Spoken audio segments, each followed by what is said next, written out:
अगदी जलद व अचूक बातम्यांसाठी पाहत रहा महामीडिया 24 सदैव तत्पर। सांगली जिल्ह्यातील विडा शहरामध्ये हादरवणारी हृदयद्रावक घटना घडली आहे।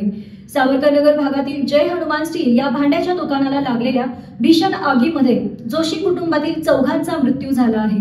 या आगीमध्ये दुकान मालक विष्णू जोशी 45, त्यांची पत्नी सुनंदा 38, मुलगी प्रियांका इंगळे 30 आणि लहान नात सृष्टी इंगळे 3 यांचा जागीच मृत्यू झाला, तर मुलगा सूरज जोशी आणि नातेवाईक कमलाकांत भोसले हे गंभीर जखमी झाले असून त्यांच्यावर उपचार सुरू आहे।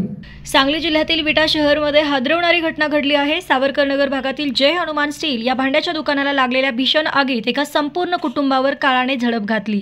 या आगीमध्ये दुकान मालक विष्णू जोशी 45, पत्नी सुनंदा 38, मुलगी प्रियांका इंगळे 30 आणि नात सृष्टी इंगळे 3 यांचा दुर्दैवी मृत्यू झाला आहे, तर मुलगा सूरज जोशी आणि नातेवाईक कमलाकांत भोसले हे गंभीर जखमी झाले आहेत। जोशी कुटुंबामध्ये आगामी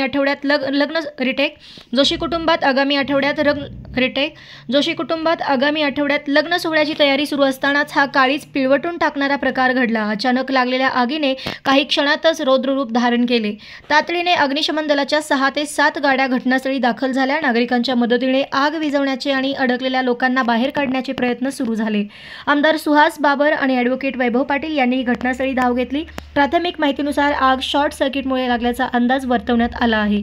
या भीषण घटनेमुळे विटा शहरात शोककळा पसरली असून परिसरामध्ये हळहळ व्यक्त केली जात आहे।